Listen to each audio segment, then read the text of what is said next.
그런가요? 네, 나대지 마시고요. 네, 그래도 아정이가 또 오래만에 왔으니까 아정이를 위해서 지금부터 다시 차근차근 스텝 바이 스텝으로 베리베리 카인드하게, 엘레강스하게, 뷰티풀하게 다시 설명을 드리도록 하겠습니다. 나대지 마시고요.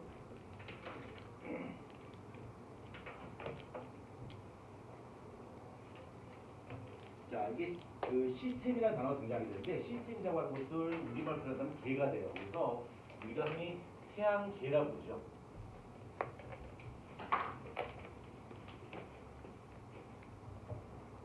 우리가 흔히 태양계라고 부르는데, 이 태양계라고 하는 것은 태양을 중심으로 수금주와 목토, 천해 같은 그런 행성들이 같이 뭉쳐서 서로 상호작용할 때 그것을 바로 태양계라고 불러요. 그래서 태양계의 중심은 바로 태양인 거고요. 태양을 중심으로 수, 금, 지, 화, 목, 토, 천, 해 이렇게 있죠. 그렇죠? 이것을 바로 태양계라고 합니다. 그러니까 계가 바로 우리가 흔히 말하는 시스템이라고 합니다. 그래서 이 태양이라고 하는 것은 항상 그 자리에 있어. 그래서 우리는 태양과 같은 것은 우리 뭐라, 태양과 같은 천체를 뭐라고 그러지? 항상 그 자리에 있어. 뭐라고 불러? 항성이라고 불러. 항성이라고 부르고, 이 항성을 한 글자로 뭐라고 불러?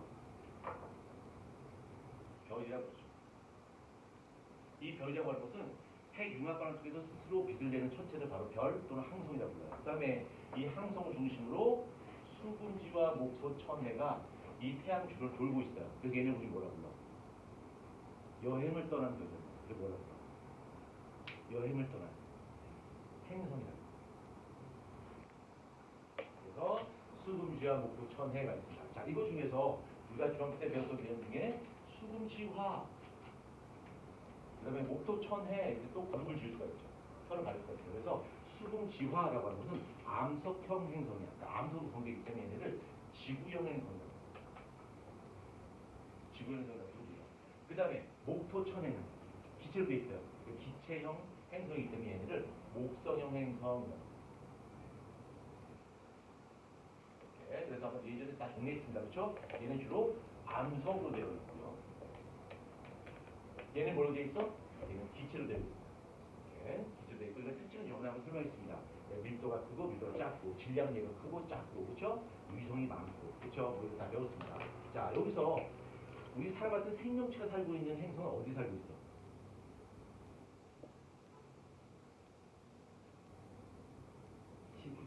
지구에 살고 있어. 자, 죽으래. 윤성이 죽고 싶어요? 네? 죽고 싶어요? 네. 자, 지구에만 여기 생물이 살고 있어. 그러면 이 생물이라고 하는 것이 지구에만 존재해요. 수성이나 금성이나 화성이나 생물체가 존재하잖아요. 물론 살 수도 있겠지만 지금까지 발견되지 않았어요. 이 지구에만 생물체가 살고 있는데, 그럼 지구에만 생명체가 살고 있는 이유가 뭘까? 그래서 여기 지구에는 생명체가 살고 있는데, 이 지구에 생명체가 살고 있고 나머지 곳에는 살고 있지 않은 이유가 몇 가지가 있는데, 첫 번째는 이 지구에는 물이 존재해요. 근데 물이 어떤 형태의 물이 존재해요? 액체 상태의 물이 존재해요. 얘는 액체 상태의 물이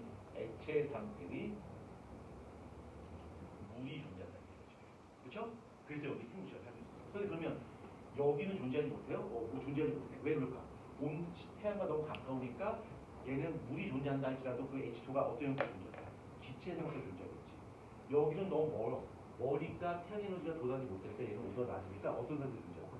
고체 상태로 존재합니다. 근데 얘는 거리가 적당하기 때문에 액체 상태의 물이 존재할 수 있고요. 그 다음에 두 번째는 여기에는 대기가 충분합니다. 대기가 존재해요. 그럼 대기가 존재하려면 그 대기를 붙들 수 있는 강력한 힘이 필요해요. 그 힘이 바로 뭘까? 중력이야. 그래서 수성이나 요 수성은 기체가 존재할 수 있을 것 같지만 너무 작아서 중력이 작아. 달도 역시 마찬가지로 달도 같은 거리상이 있지만, 우주랑 같은 거리상이 있지만 얘는 중력이 너무 작아서 대기를 붙일 수가 없어요. 그러니까 대기가 존재하지 않아. 그 다음에 세 번째, 적당한 거리에 있는 거죠. 태양으로부터 적당한 거리에 있어요. 가깝지도 않고 멀지도 않아요. 너무 가까우면 온도가 너무 높을 것이고, 너무 멀리 있으면 너무 온도가 낮을 거란 말이에요. 근데 적당한 거리에 있고요. 그 다음에 또 하나는 우리 지구에 생명체 존재할 수 있는 이유는 바로 태양 때문인데, 이 태양이 적당한 크기의 태양이에요. 적당한 크기의 태양을 가지고 있어요. 적당한 크기의 태양. 무슨 얘기냐면 만약에 태양이 지금보다 훨씬 크다면 이 태양의 수명이 길어질까 짧아질까? 짧아지겠지. 그럼 생명체가 만들어지고 생명체가 진화할 수 있는 시간적 여유를 확보할 수 없다는 거예요. 생명체가 만들어질 때쯤 벌써 얘는 벌써 죽어버리겠지. 근데 태양 매우 작은 사이즈의 별로서 수명이 100억 년 정도 되는 거예요. 근데 지금 50억 년 전에 태양이 만들어졌으니까 그 충분한 시간 동안에 생명체가 만들어질 수 있는 시간적 여유를 확보할 수 있다는 거예요. 이런 이유 때문에 지구에 생명체가 존재할 수 있어요. 그렇죠? 자, 그럼 우리가 이제 이 태양계 중에서 우리 지구에 대해서 볼 거예요. 그래서 이 지구라고 하는 거예요. 이 지구는 지구계라고 부르는데 이 지구계는 여러 가지 영역들이 서로 상호작용을 해요. 어떤 권역이 있냐면 먼저 기권이 있고요. 그 다음에 수권이 있고요. 그 다음에 뭐가 있을까? 지권이 있을 것이고 또 생물권이 있을 것이고 그 다음에 외권이 모두 5가지의 권역으로 되어 있고 이것이 서로 독립적으로 존재하나 아니면 서로 영향을 주고 받나?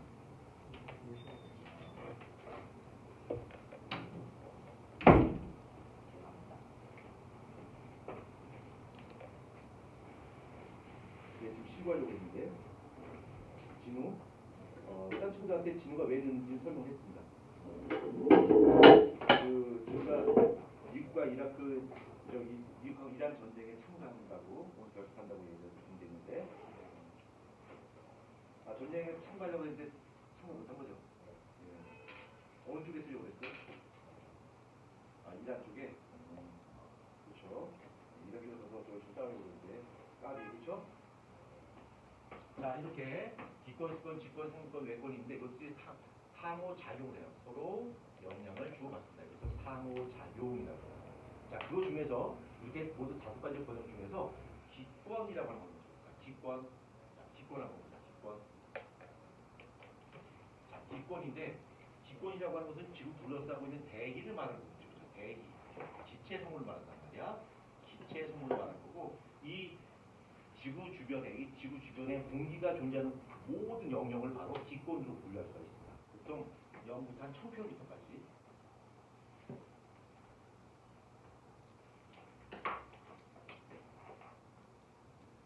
부터 1000km 범위 내에 존재하는 기체 이걸 영역을 전부 다 기권이라고 해요. 그러면 이 기권을 구성하고 있는 대기의 성분을 보게 되면 우리 대기의 공기 중에서 가장 많은 양을 차지하고 있는 것이 어떤 성분일까?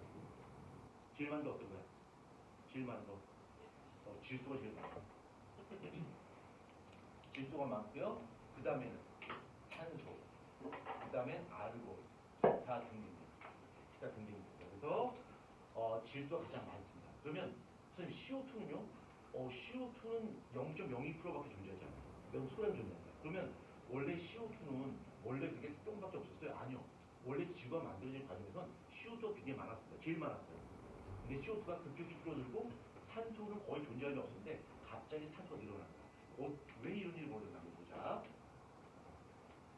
자, 지구의 대기 성분이 변하는 걸 보면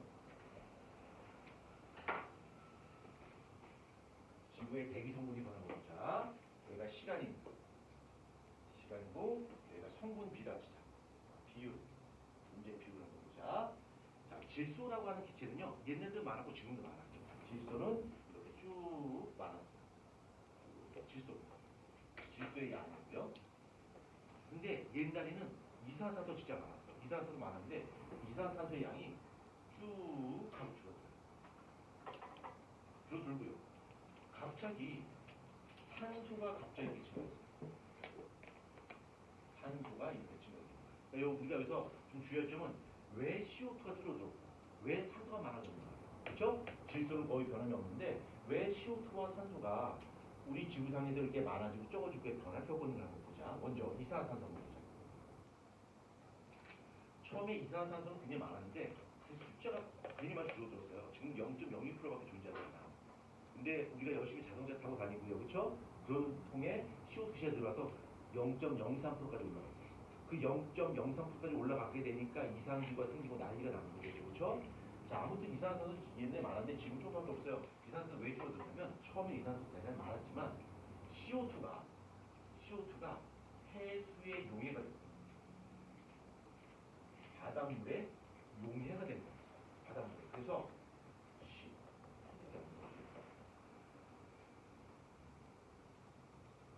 CO2가 바닷물에 녹은 거예요.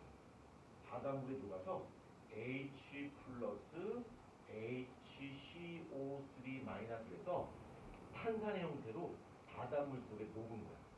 거의 대부분의 CO2가. 그래서 숫자가 그쪽이 줄어들었어요. 이 줄어들었고요. 그 다음에 이 CO2가 H 플러스 속에 들어있는 거야? HCO3 마이너스에 들어있는 거야? HCO3 마이너스에 들어있지, 그치? 요걸 뭐라 하면 요거를 탄산이온이라고. 탄산이온이라고 하고요. 이런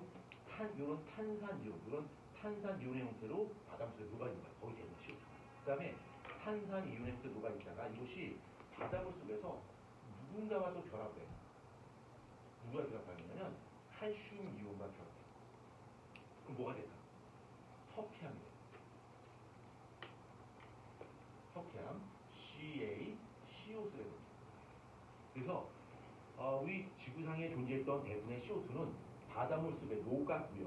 녹은 다음에 이것이 칼슘 형태로 거의 대부분의 CO2는 탄산 칼슘의 형태, 즉 석회암의 형태로 해져 바닷물 속에 가라져 있습니다. 그래서 CO2가 이렇게 급격히 줄어들고 있죠. 그러면 탄소는 증가했는데 탄소는 왜 증가한 거야? 탄소는 탄소가 증가했습니다. 탄소가 증가한 이유가 바로 뭐냐면 아주 먼 옛날에 지구에서 생명체가 만들어졌는데 그 생명체가 광합성 세균이 만들어졌어요.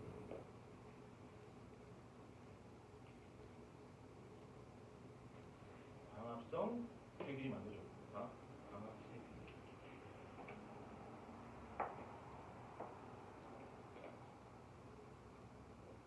광합성 세균이 만들어졌고요. 이 광합성 세균을 달말로 남세균이라고 했어요.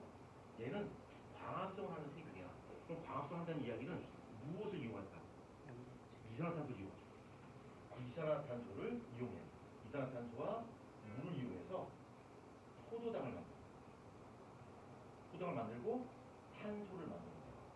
그러니까 광합성 세균이 만들어지고 이 광합성 세균의 숫자가 점점 늘어나면서 얘가 공기에 있는 CO2를 흡수해서 탄소를 만드는 거죠.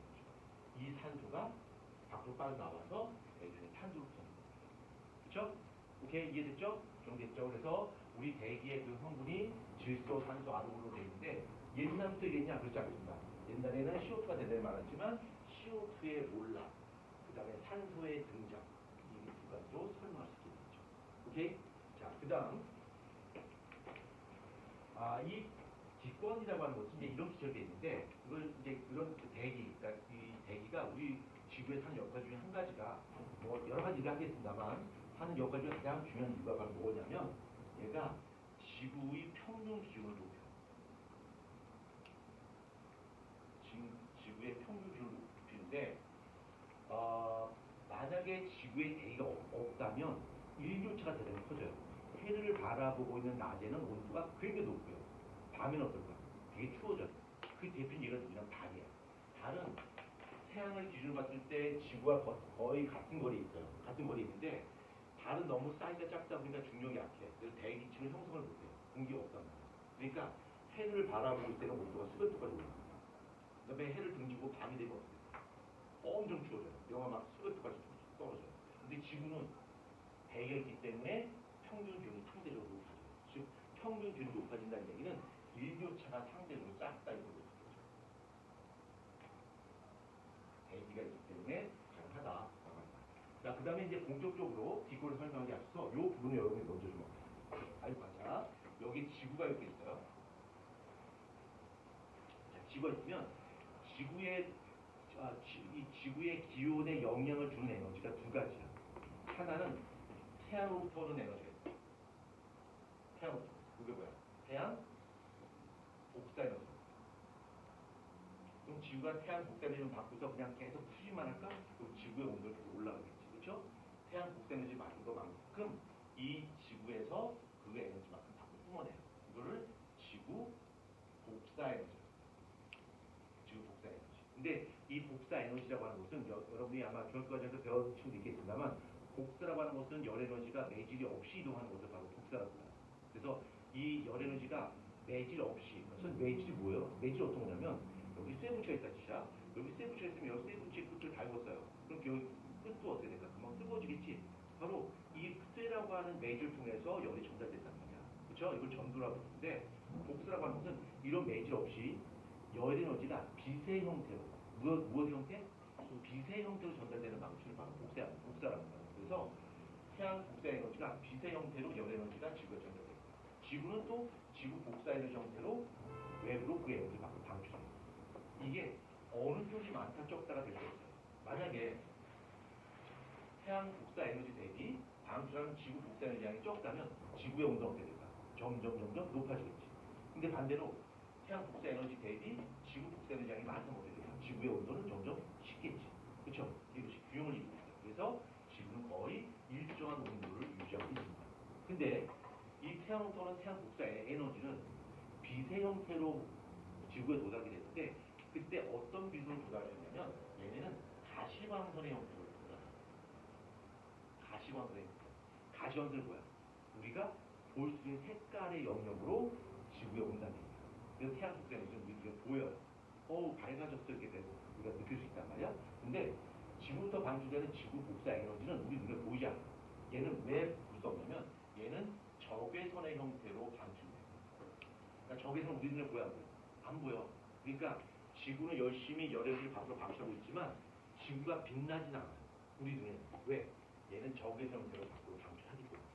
그렇죠? 그래서 여기 지구 둘러싸고 있는 기권, 요 지구를 둘러싸고 있는 기권이 있다고 칩시다. 지구 둘러싸고 있는 여기 기권이 이렇게 있다면 여기 기권에 영향을 줄 수 있는 요인은 이 기권의 온도에 영향을 줄 수 있는 요인은 두 가지야. 하나는 태양 복사 에너지, 하나는 뭐야? 지구 복사 에너지. 그러면 우리가 높은 산속에 올라가게 되면 평지보다 기온이 높아질까 낮아질까? 낮아지겠지. 그 이유는 바로 뭐야? 높은 고지대로 올라가면 갈수록 지구 복사 에너지가 어떻게 되기 때문에 떨어지기 때문에 지구 복사 에너지가 줄어들죠. 그렇죠? 지표면으로부터 멀어지니까. 근데 그 경계를 넘어서 더 높이 올라가죠. 아주 높이 올라가서. 그럼 어떻게 될까? 더워져요. 왜? 태양 복사 에너지 양이 많이. 그래서 이 기권을 기준으로 봤을 때 지구부터 가까운 곳, 그러니까 고도가 낮은 쪽에는 지구 복사 에너지 영향을 주로 받고 고도가 높은 쪽에는 주로 태양 복사 에너지 영향을 많이 받습니다. 그래서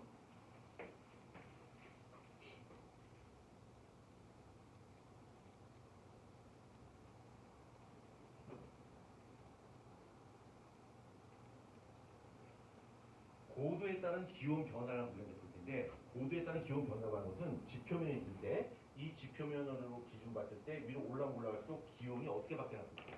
자, 그래서 한번 보자. 여기가 기온이고요. 여기가 높이야. 고도야.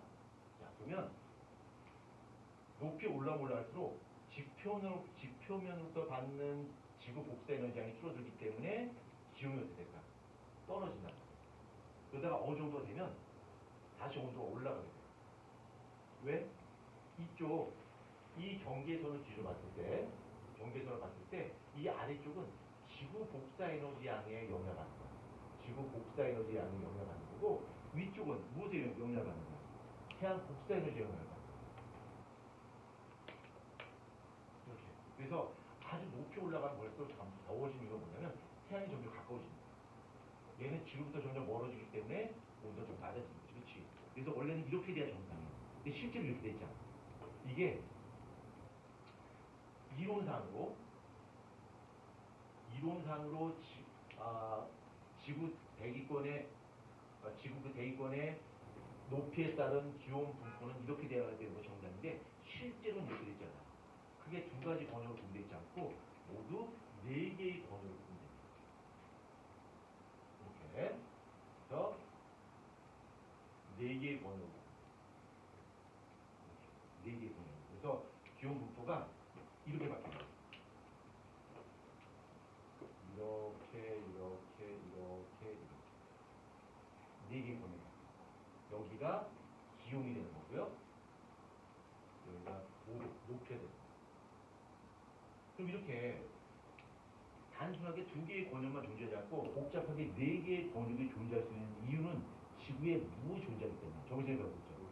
그렇지, 오존층이 존재하기 때문에 지구에는 실제로 오존층이 존재하기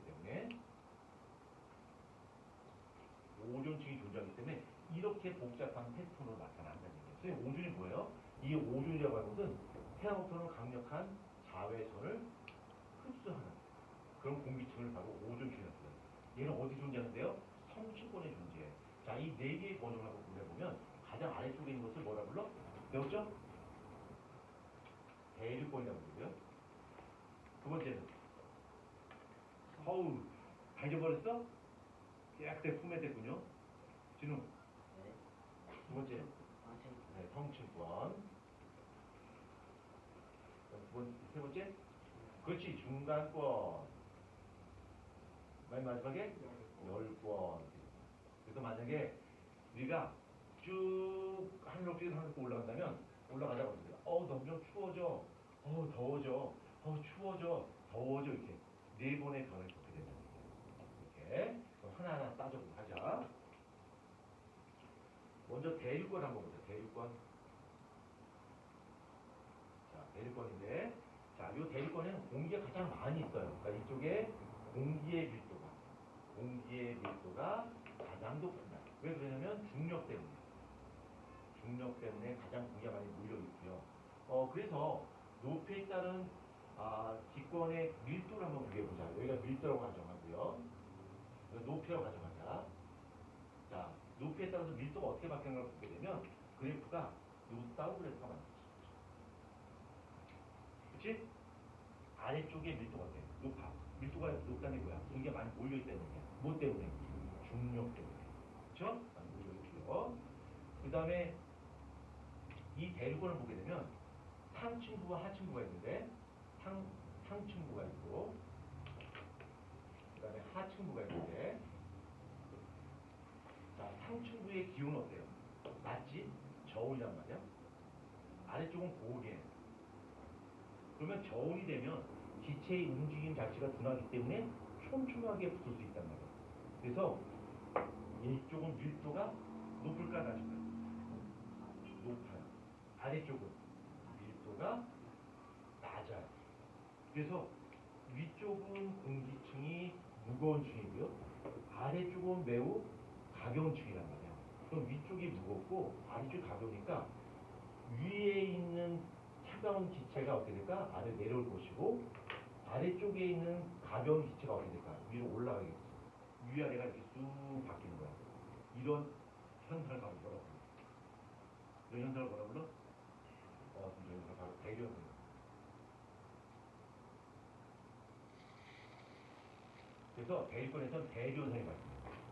위아래 공격이 수정한다. 근데 이 수정할 때 여기 이 대륙권 안에는 수증기가 존재해요. 수증기가. 그래서 여기 안에 수증기가 존재하고요. 이 수증기 때문에 눈이 오고 비가 오고 기상현상이 발생해요. 대륙권의 특징은 바로 이거예요. 그래서 대륙권의 특징 중에서 가장 중요한 것이 뭐다? 바로 기상현상이 발생하는 거. 그 다음에 대류현상이 발생하는 거. 요거 기억하시면 돼요. 대륙권. 딴 거 없어요. 딴 거 없고. 자, 그 다음에 성층권 한번 보자.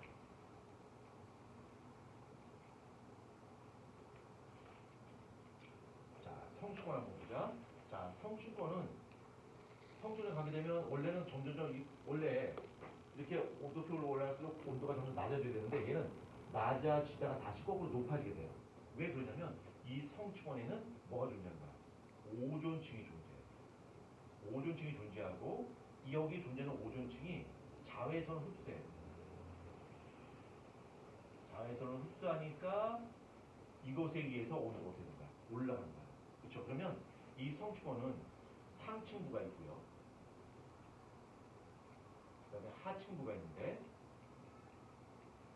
상층부는 온도가 어때? 고온이죠? 하층부는 굉장히 저온이야. 그럼 밀도를 한번 보자. 밀도를 보게 되면 상층부는 고온이니까 밀도가 작을 것이고 하층부는 밀도가 어떻게 될까? 밀도가 커지게 되겠지. 그럼 아래쪽에는 무거운 기체, 위쪽은 가벼운 기체가 있어요. 안정하다, 불안정하다. 안정하다, 불안정하다. 여기 무거워, 여기 가벼워. 어떻게 될까? 불안정해요, 안정해요? 여기가 아래쪽이 무겁고 위쪽이 가벼워. 안정, 불안정. 안정하잖아. 얘는 매우 안정한 층입니다. 매우 안정하고 대류현상이 생긴다 안 생긴다? 대류현상이 발생하지 않는다. 자, 그럼 우리 교재 한번 가봅시다. 자, 교재. 자, 교재 페이지 어디 보시냐면 페이지 160페이지입니다. 160페이지. 160페이지. 자, 160페이지 봤죠? 지금 160페이지. 160페이지 보게 되면 3번에 보면 기권의 성충수가 나와 있습니다. 그래서 대리권, 성수권, 중으로 열고 나와 있고 그 밑에 보면 자, 대리권 한번 보자. 0.11km까지가 있고요. 그 다음에 중요한 건 이 두 번째 문장입니다. 대류가 활발히 일어나고 수증기가 있어서 구름이 형성되거나 비나 눈이 오는 기상현상이 발생한다라는 거 매우 중요합니다. 성수는 한번 보자.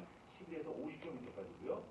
오존이 태양에 잘 손가기 때문에 높이가 올라갈수록 기온이 높아지고 있습니다. 대류가 일어나지 않는다라고 합니다. 그 다음에 가장 중요한 오존층이 여기 존재한다라는 거 기억하시면 됩니다. 원래는 이렇게 가야 되는데 여기서 이렇게 꺾여버립니다. 오존층 때문에 이렇게 꺾여요. 그 다음에 다시 어떻게 될까? 다시 온도 올라가겠지. 그렇지? 중간권이 있죠. 중간권 한번 보세요.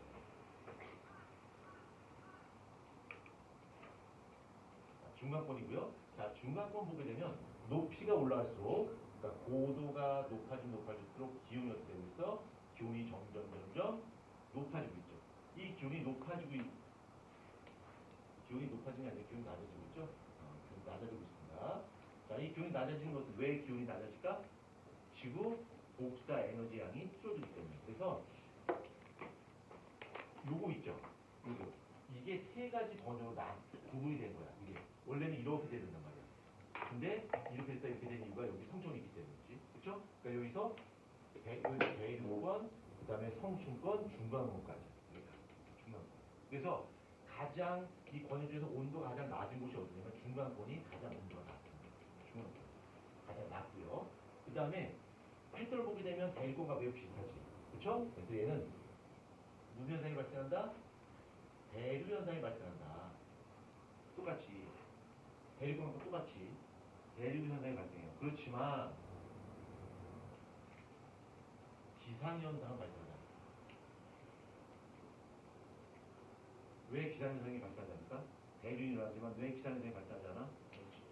그렇죠. 물이 없기 때문에 얘는 수증기가 없어요. 수증기가 없기 때문에 기상 현상이 발생하지 않아요. 이게 중요한 겁니다. 중요한 특징 한번 10에서 한번 다시 공유해보자. 자, 페이지 161페이지 한번 보자. 자, 161페이지.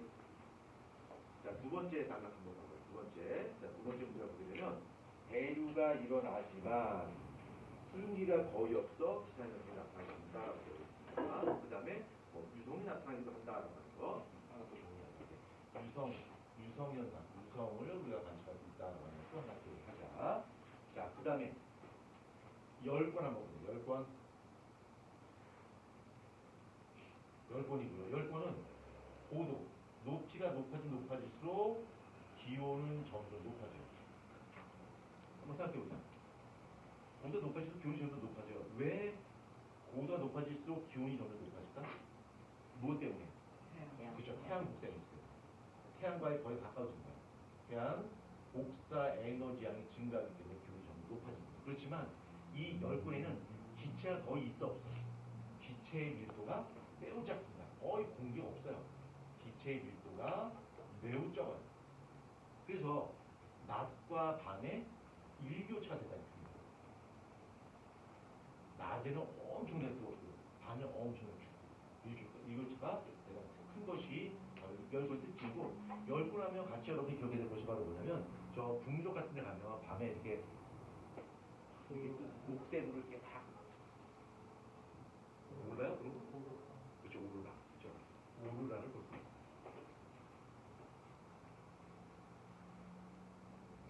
오로라를 관측할 수 있다. 오로라 직접 본 사람 없죠, 여기? 아정이 오로라 본 적 있어요? 없어요? 나도 본 적 없어요. 근데 직접 본 사람이 그러는데 너무너무 환상적이에요. 정말 이 그림으로 보는 거랑 너무 다르세요. 막 15까지인데요. 오랄 지역 공간. 그래서 거의 넋을 잃는데요. 오랄 보면.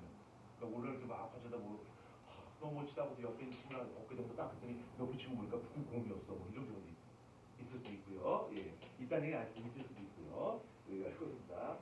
자, 10권 한번 보자. 10권. 자, 10권. 자, 10권의 특징. 일교차 대전이 크다는 거. 오로라. 정도만 보시면 될 것 같습니다.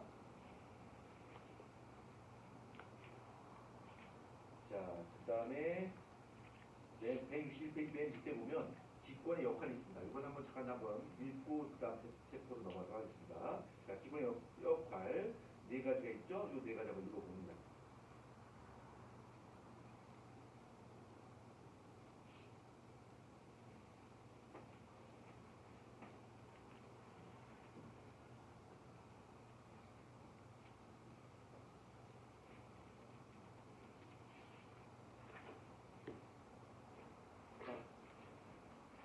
자, 읽어봤죠? 자, 그 다음 페이지 넘어갑니다. 그 다음 페이지 직권 한번 볼게요. 직권. 자, 직권. 자, 직권할 때 G가 뭐고요? 땅이죠? 땅에 대한 이야기, 땅에 대한. 그러니까 얘는 집을 둘러싸고 있는 이 대기층, 공기층을 이야기한다면 직권이라고 하는 것은 지구 그 자체, 그렇죠? 지구 자체를 뜻하겠죠? 직권. 자, 직권은 어떻게 구성되어 있냐면 직권은 첫 번째 지각이 있고요. 그 안쪽에 뭐가 있을까? 멘틀이 있고요. 그 다음에 외핵이 있고, 그 다음에 내핵이 존재하겠지. 그렇죠? 이렇게 네 개의 권역을 구분할 수 있습니다. 이렇게 네 개의 권역을 구분하는 것은 성분과 상태의 차이예요. 얘는 요거는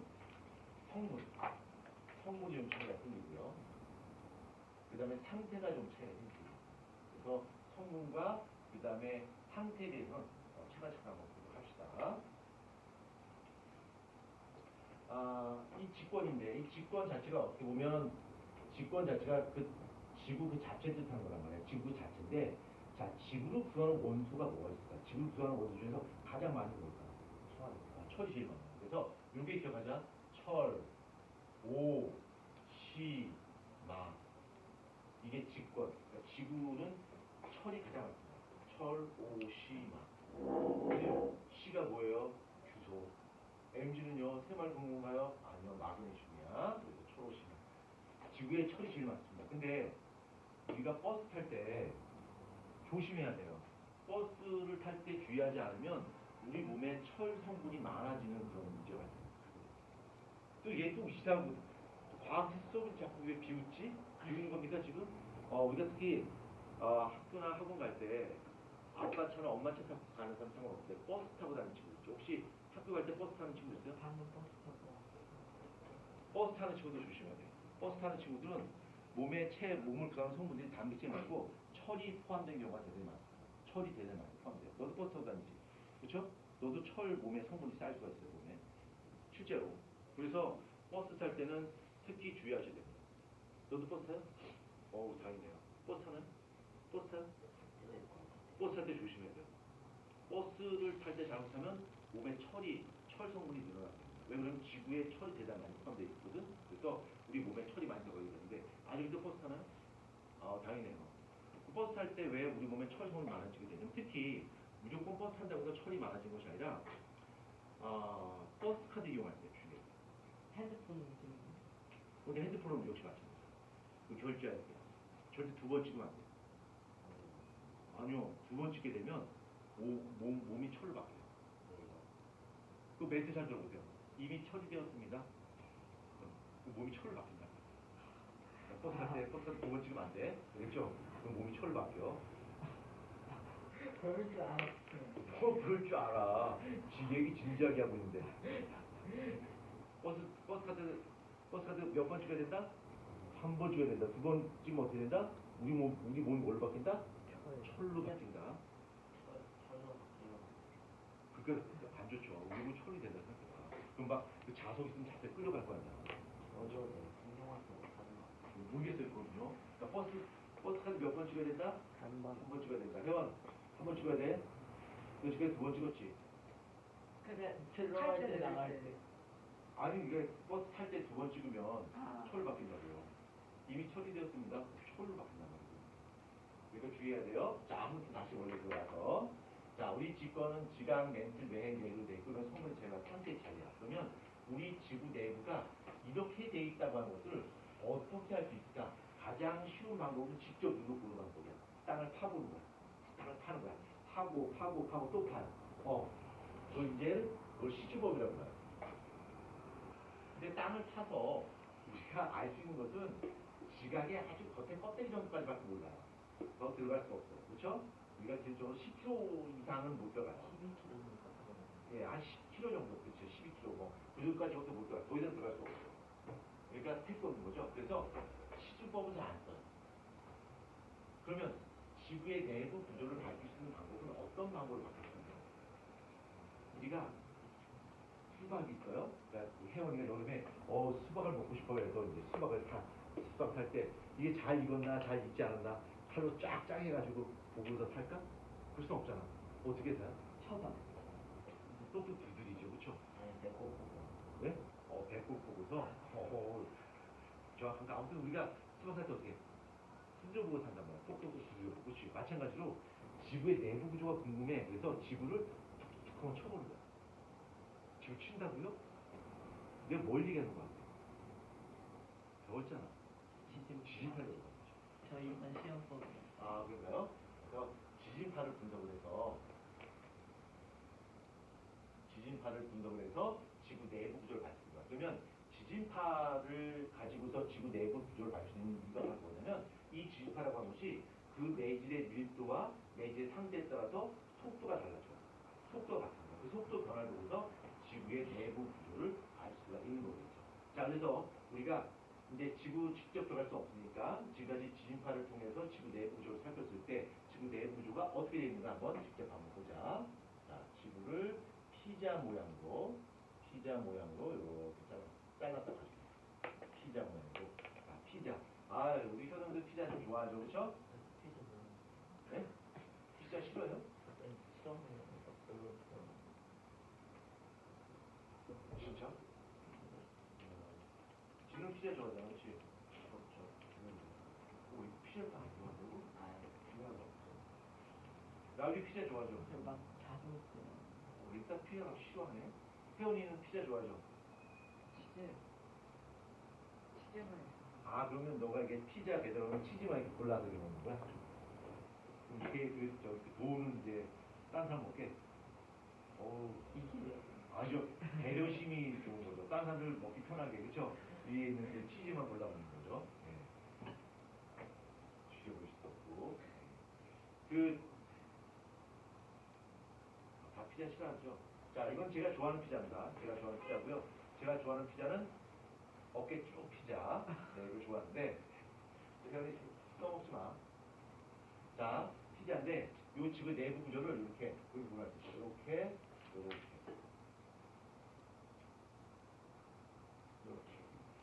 이게 하나, 둘, 셋, 네 개의 권역이 있어요. 그래서 맨 위쪽에 있는 거 있죠? 위쪽에 있는 것이 뭐냐? 지각이에요.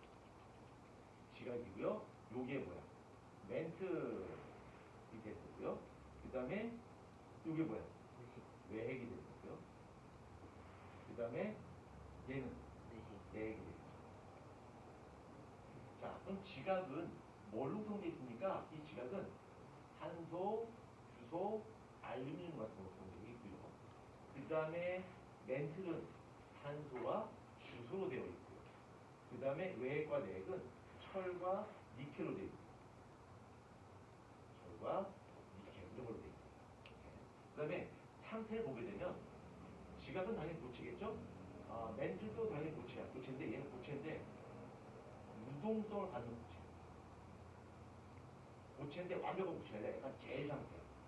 그럼 유동성을 띠고 있다는 얘기가 무슨 얘기냐면 왜 유동성을 띠냐면 지구 내부의 온도는 엄청 높아요. 그래서 이 위 아래쪽을 공감이 되면 위쪽은 상대적으로 온도가 낮고요. 압력도 상대적으로 작아요. 근데 아래쪽으로 내려가죠. 그럼 온도도 높아지고요. 압력도 대략 높아져요. 이렇게. 그래서 온도가 굉장히 높기 때문에 얘가 녹았어. 그래서 완벽히 녹지 않았어. 완벽히 녹았으면 액체죠. 유동성 고체고 유동성 고체이기 때문에 얘는 움직인다, 움직이지 않는다. 움직인다. 그래서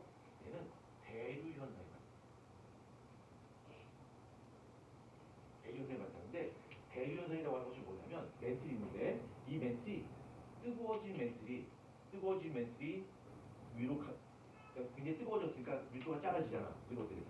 뜨거워지니까 올라갔다가 식어서 내려와. 올라갔다가 식어서 내려와. 이걸 바로 뭐라 불러? 멘트의 대류라고. 근데 멘트 위쪽에 뭐가 떠 있어? 지각이 떠 있지. 그러면 위에 지각이 이렇게 떠 있는데, 지각이 위에 떠 있는데 밑에는 멘트가 막 움직인단 말이야. 그러니까 멘트이 이렇게 올라가서 막 내려간단 말이야. 그럼 여기 떠 있는 지각이 어떻게 뚝뚝뚝뚝 하면서 벌어지겠지. 그렇죠? 또 만약에 이렇게 올라갔다 내려가는데 이쪽에 내려가고 이쪽에서 또 내려가는 곳이 맞았어. 그럼 땅이 이렇게 지각이 떠 있다고 보니까 지각이 많이 나겠지.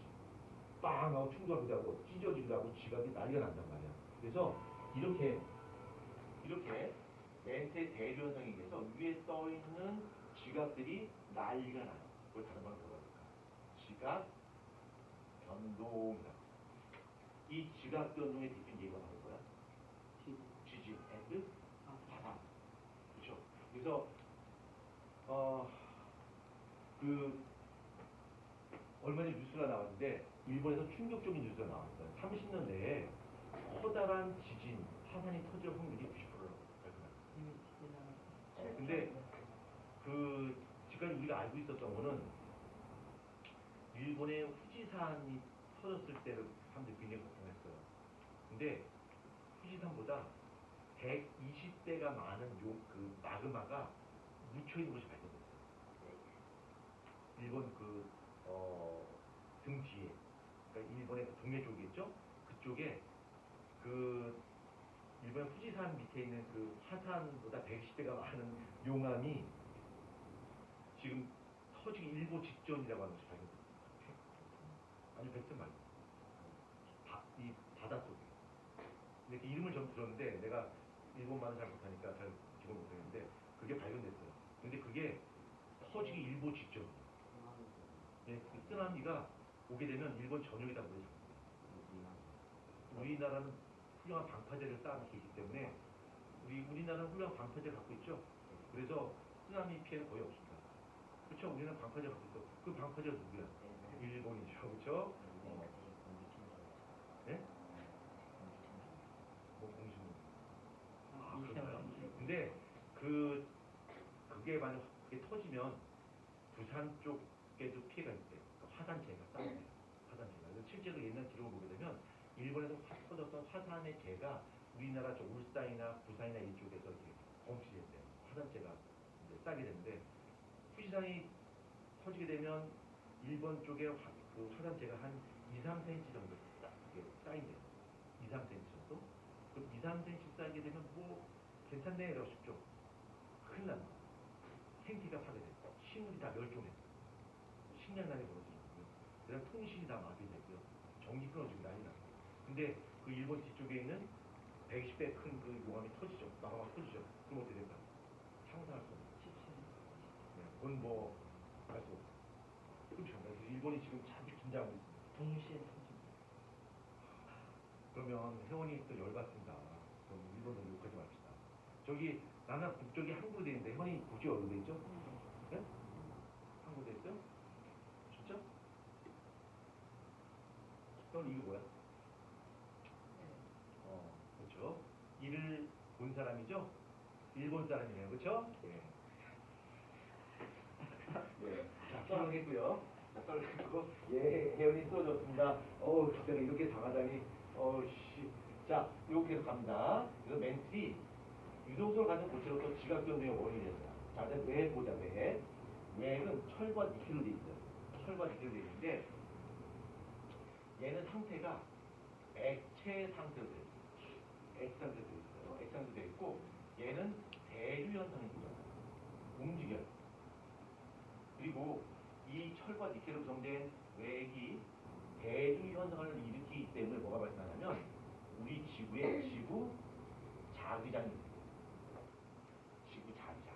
그래서 지구는 커다란 자석이에요. 그래서 지구에 자기장이 있기 때문에 태양로부터는 태양풍, 그다음에 우주선 이런 것들을 막아주는 거야. 우주선? 로켓? 아니요. 우주선이 뭐냐면 우주선이 그 여러분 생각하는 그 우주선 로켓이 아니라 우주에서 오는 광선 방사선. 그걸 우주선 내보다. 오케이?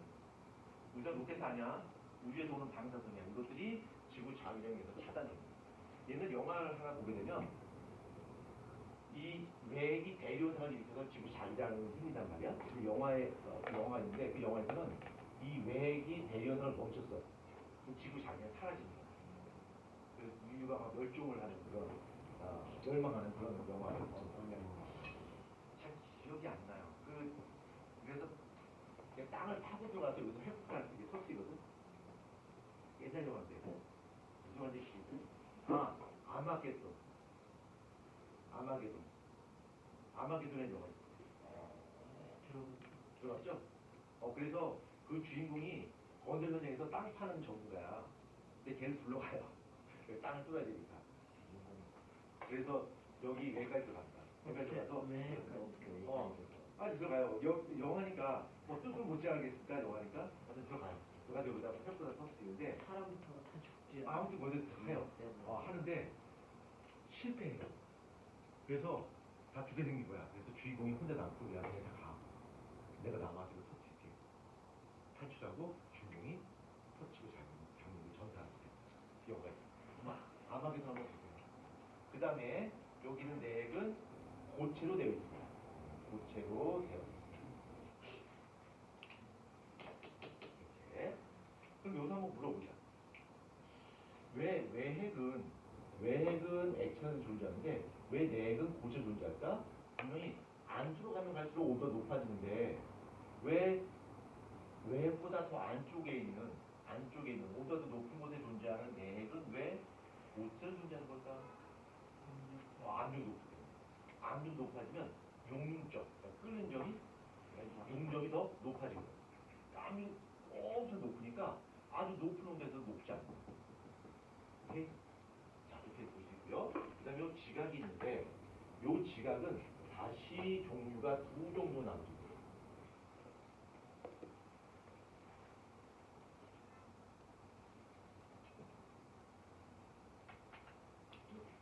이렇게 돼 있고요. 그래서 두꺼운 것과 얇은 것이 있는데 요 두꺼운 것이죠. 두꺼운 것의 길이가 폭이 두께가 한 35km 됩니다. 35km 정도 되고요. 얇은 쪽 있죠? 얇은 쪽은 한 5km 정도 됩니다. 이게 바로 지각이에요. 지각인데 이렇게 두껍게 된 거 있죠? 두껍게 된 것을 대륙지각이라고 합니다. 우리가 지금 밟고 있는 땅이죠? 대륙지각입니다.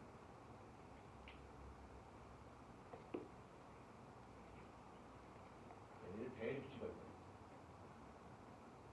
대륙지각이라고 그러고 요 얇은 걸 우리 뭐라고 할까요? 해양지각. 해양지각이라고. 그래서 우리가 눈으로 보는 것처럼 대륙지각은 좀 더 두껍고요. 해양지각은 좀 얇아요.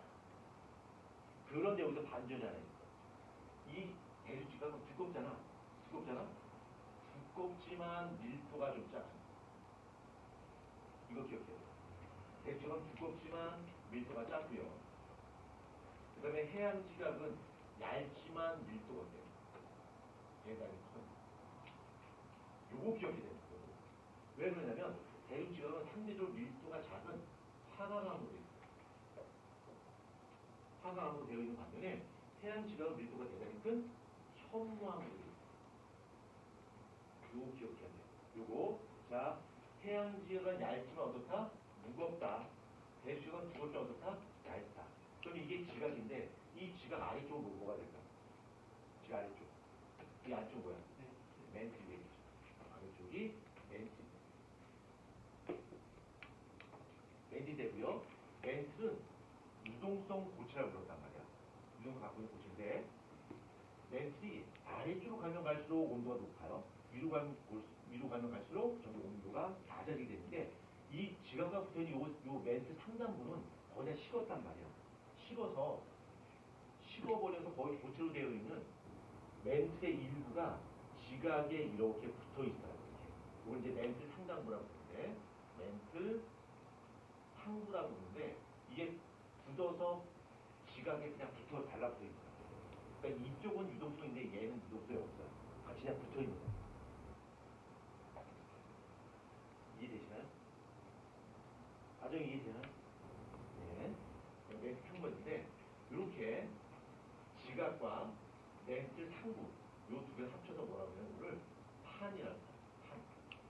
판. 그래서 대륙판, 해안판. 여러분 전에 배웠듯이 저기 대륙 이동설 배웠죠? 네. 대륙 이동설 몇 학년 배우지? 이번 2학년 때 배우는데 대륙 이동설 배우죠? 그 대륙 이동할 때 그 대륙 이동설이 막 판 이동이에요. 판. 그러니까 판 이동하는데 지각만 움직이는 것이 아니라 렌즈 상단까지 같이 움직여요. 이걸 판이라고 해요. 판이 이동이고 이렇게 판이 이동하는 이유가 바로 뭐냐면 렌즈의 대류현상 때문에 이걸 판도 이동. 그럼 판도 이동하게 되면 이 판이 이렇게 있는데 판들이 벌어질 수도 있고 판이 만날 수도 있고 그렇지. 그런데 이 판이 쪼개지거나 판이 만나게 되면 무슨 일이 벌어져? 난리가 납니다. 지진도 터지고 또 화산도 터지고. 근데 일본 등 뒤에서 무슨 일이 벌어지고 있냐면 대륙판과 해안판이 서로 만나고 있어. 부딪히고 있어. 대륙판과 해안판이. 그러면 대륙판은 두껍지. 두꺼워요. 해안판은 어때? 얇지. 네. 이게 만나는 거야. 만나는데 어느 게 더 무거워? 대륙판하고 해안판은 어느 게 더 무거워? 해양병. 해안판이 밀도가 크다 그랬잖아. 네. 해안판이 무거우니까 해안판이 대륙판 밑으로 빨려 들어간 거야. 이 두두둑 하고 맞춰 생기지. 두두둑 하고 맞춰 생겨. 이 두두둑 하는 것이 바로 뭐야? 지진이죠. 그렇죠? 그 다음에 마틀이 생기면서 여기는 것이 녹겠지. 녹아서 어떻게 될까? 뿜어져 나와. 이게 바로 뭐야? 화산이야. 근데 일본에서 화산이 막 터지는 거죠. 그 밑에 해양판이 밑으로 빨려 들어갔어. 태평양판이 유라시아 강 밑으로 빨려 들어갔어. 그래서 지금 난리가 난 거죠. 요게 일본이야. 여기 태평양판이 밑으로 빨려 들어갔어. 요게 일본이고 요게 우리나라입니다. 그렇죠? 얼마나 그 간발의 차이로 이게 정말 푹 받았습니다. 일본이 진짜 일본은 자 그러면 제가 설명드린 부분을 데이트에서 자 162쪽부터 제가 봅니다. 162쪽 자 162쪽 여기 특별한 내용은 없습니다. 지각, 렌스, 외행, 내행이고요. 자 직권의 역할이 있는데 직권의 역할까지 해서 한번 쭉 한번 읽어봅니다. 시간 한 2분 정도까지 읽어보겠죠? 자 읽어봅니다.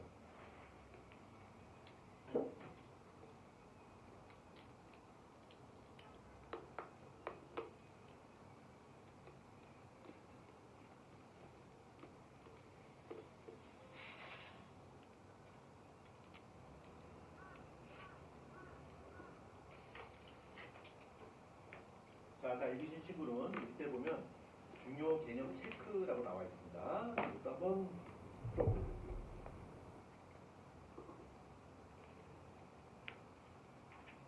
159쪽도 안 했네. 자, 159쪽하고 159쪽에 있는 중요 개념 체크 해결하시고요. 그 다음에 162페이지에 있는 중요 개념 체크도 시작합니다.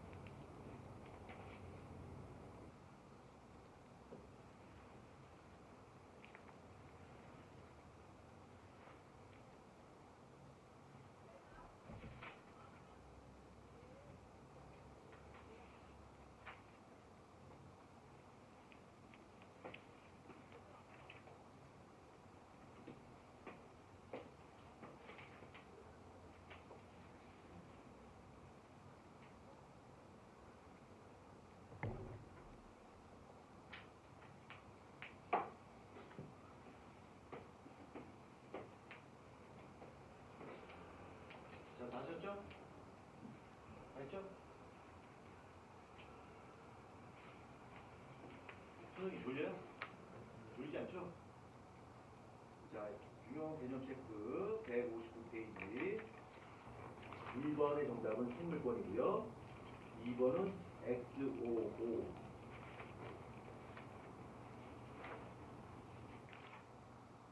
그 다음 162페이지 3번은 기온 4번은 OXO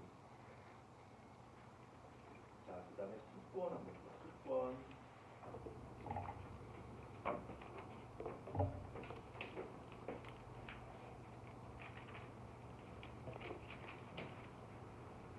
습권입니다. 자, 습권은 무엇에 대한 이야기지? 물에 대한 이야기죠. 그렇죠, 습권. 습권인데 먼저 물에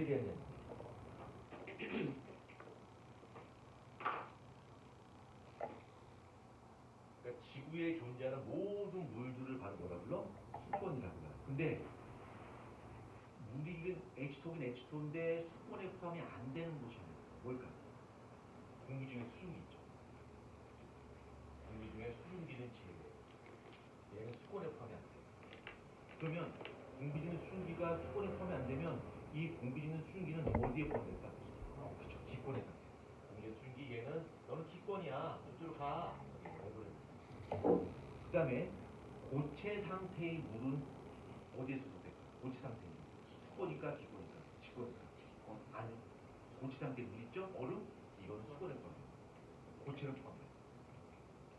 수증기는 제외되고 고체. 얼음이죠? 그러니까 빙하란 말이에요. 빙하는 포함이 됩니다. 자, 이 수권은 크게 종류가 두 종류가 있어요. 음식이랑 유리한 물은 크게 두 종류가 있는데 하나는 바닷물, 해수가 있고요. 그 다음에 해수의 반대말, 육수가 있습니다. 한번 담수라고 불러요. 근데 해수와 육수 중에서 어느 게 더 많을까요? 해수가 압도적으로 많아요. 압도적으로. 얼마나 차이 나나 보자. 스테노로 가봐요. 자, 지구상에 존재하는 물 중에서 약 97.5%가 해수야. 육수, 담수라고 부르죠. 총기가 없는 물은 약 2.5%밖에.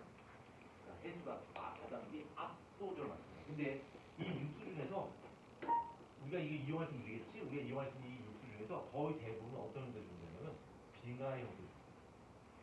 빙하고요. 그 다음에 빙하 다음에 뭐가요? 색봐봐. 빙하 다음에 지하수. 그렇죠? 지하수가 있고.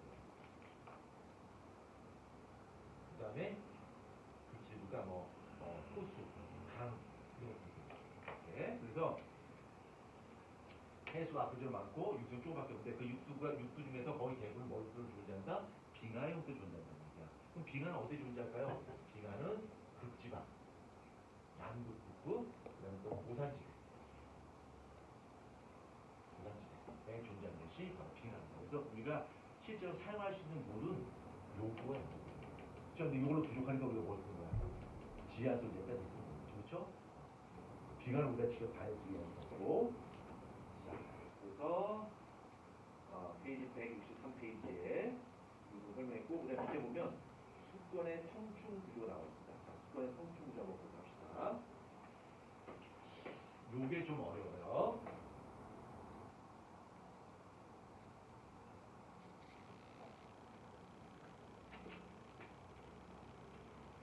자, 수권의 성충 구조인데, 요 수권의 성충 구조라고 하는 것은 수온의 변화를 관측합니다. 수온의 변화를 관측하는데 무엇에 의한 수온 변화냐면 수심, 그러니까 바다의 깊이죠. 수심에 따른 수온 변화를 가지고서 모두 세 개의 층으로 구분할 수 있어요. 그걸 충상기라고 합니다.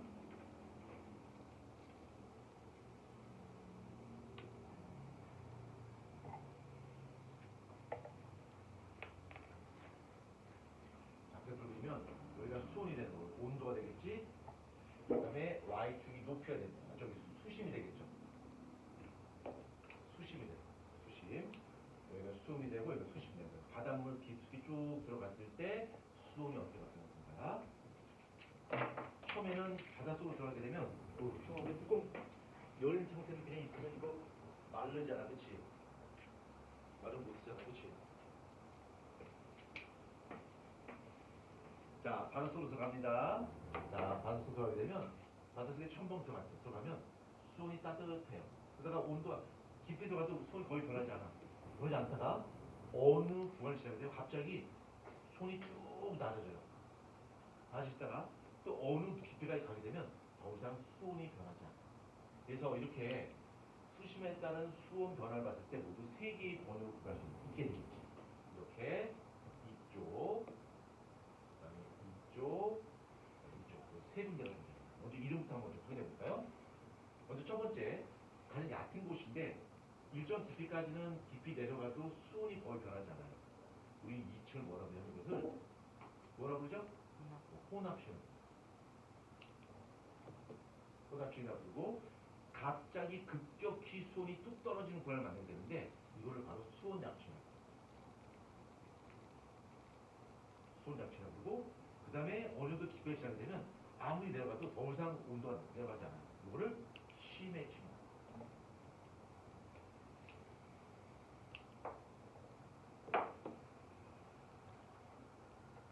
이쪽을 쉬매칭이라고 보고요. 쉬매칭의 온도는 약 4도씩. 그러니까 이게 물이 있을 때 물은 온도가 낮아지면 낮아질수록 밀도가 커져요. 근데 물의 밀도가 가장 클 때 온도가 높으면 4도씨야. 4도씨에 물이 밀도체있어요. 그래서 4도씨의 물이 맨 밑에 있는 거죠. 그리고 위에 이쪽은 많이 한 10도 안 되나요? 많이 10도 벌써 얼었죠. 얼음이죠. 그렇죠? 얼음이 됐다면 위로 뜨겠지. 밀도가 작아지니까. 그렇죠? 슬퍼요. 왜 눈물 흘립니까? 심해지 너무 불쌍해. 그렇지? 가끔 눈물을 흘리고 있는데. 자, 먼저 첫 번째부터 보자. 한 15분 후에는 여러분 쉴 수 있습니다. 지금 효성이 지금 피곤하잖아. 그렇지? 쉬고 싶죠? 쉬고 싶죠? 아유, 빨리빨리 끝내야죠. 그러니까 뭘 빨리빨리 끝내. 그러니까 시험 볼 것 때문에 너무 기대하지 마시고요. 아정이 갑자기 수업에 들어가 피곤하죠? 괜찮아요? 형이 피곤한가? 괜찮아요? 저기 푹 자고 왔잖아. 여기 오기 전에. 여기 오기 전에 수업 갔다 왔어요? 끝나고 다른 날 이거 끝나고 또 딴 데 가야 돼? 학원은 아니니까. 놀러? 물론 그러면 클럽. 클럽? 동호회. 클럽이라 그랬지 조금. 나이트? 배드민턴. 배드민턴 클럽? 배드민턴 좀 쳐요? 그러니까 동호회 안 다니는 사람. 배드민턴 좀 잘 친다. 그래서 여기 그 요넥스 배드민턴 새 메이커잖아, 그쵸? 저 유네스치 않습니다. 그럼 어디 갔어요? 저 익스트림 스포츠랑 빅터. 몰라요. 그래서 누가 네, 저요. 얘도 배드민턴 좀 쳐요. 네, 네. 배드민턴 치죠. 저도 나는 좀. 누가 배드민턴 또 친다는 것 같은데? 너 있었나? 누구지? 배드민턴 또 친다고 했던 게 있는데? 너였었니? 많은 친구를 치고. 한번 나중에 한번 해봐요. 네. 나중에 배드민턴하고 싸우겠지. 그치? 친구. 자, 이거 보자. 혼합층 한번 보자. 자, 혼합층은 수심이 깊어져도 수온 변화가 있어 없어? 수온 변화가 없어요. 왜 그러냐면 이쪽은 태양 에너지를 많이 받고 이쪽은 조금밖에 받지 못하잖아. 그렇지? 근데 다른 층에 비해서는 태양 불사를 많이 받아서 일반적으로 수온이 가장 높지만 깊이가 깊어져도 수온 변화가 없는 이유가 뭐냐면 얘는 끊임없이 어떻게 되는 거야? 섞여버리는 거야. 유연해. 끊임없이 혼합되는 거야. 그래서 수온이 일정해요. 그럼 이 혼합되는 것은 무엇에 의해서 섞일까? 해류? 아니요. 바람에 의해서 섞여버리는 거야. 그러니까 온도가 거의 일정해지는 거지. 원래대로 한다면 아래쪽이 좀 더 온도가 더 추워진단 말이야. 근데 온도가 좀 추워진 것, 온도가 낮아진 것과 높아진 것이 같이 섞여버리기 때문에 거의 대부분 그냥 온도가 거의 일정하게 유지가 된다. 혼합된다. 무엇에 의해서? 바람에 의해서 혼합된다. 그러면 이 혼합층의 두께가 있는데 이 혼합층의 두께는 일정하지 않아요. 혼합층이 두꺼운 것도 있고 얇은 것도 있어요. 얇은 것도 있는데 바람의 세기가 강하면 강할수록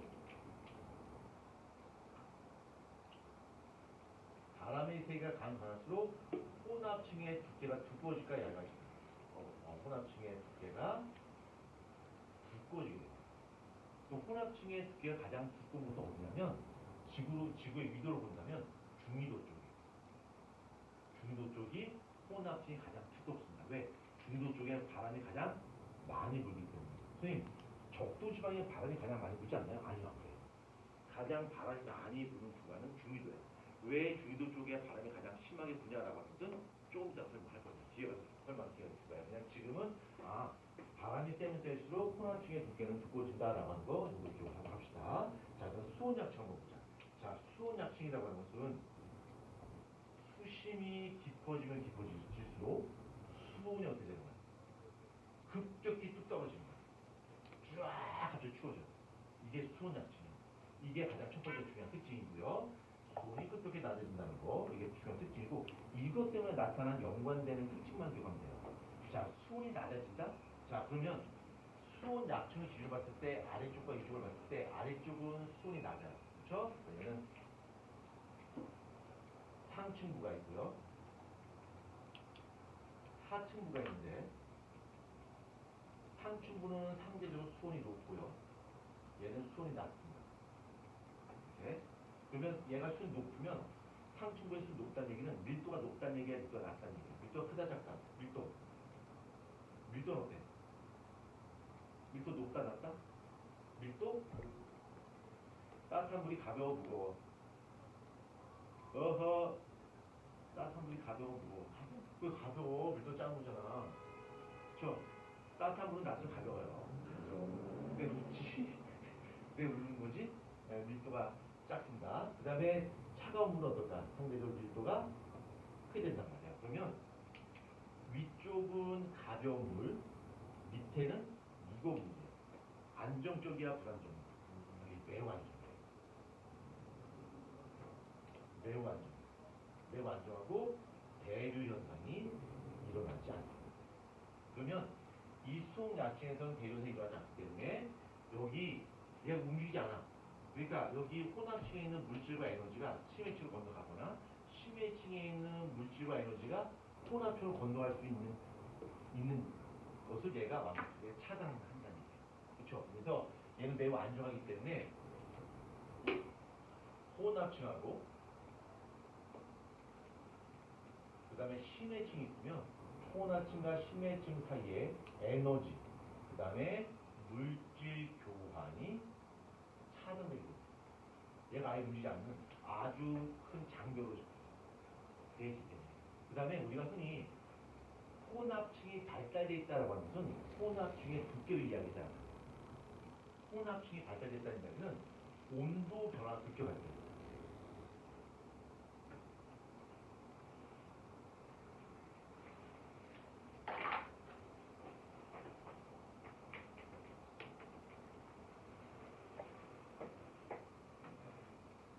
온도 변화가 크면 클수록 이 수온 약층이 대단히 발달되어 있다 이렇게 표현할 수 있습니다.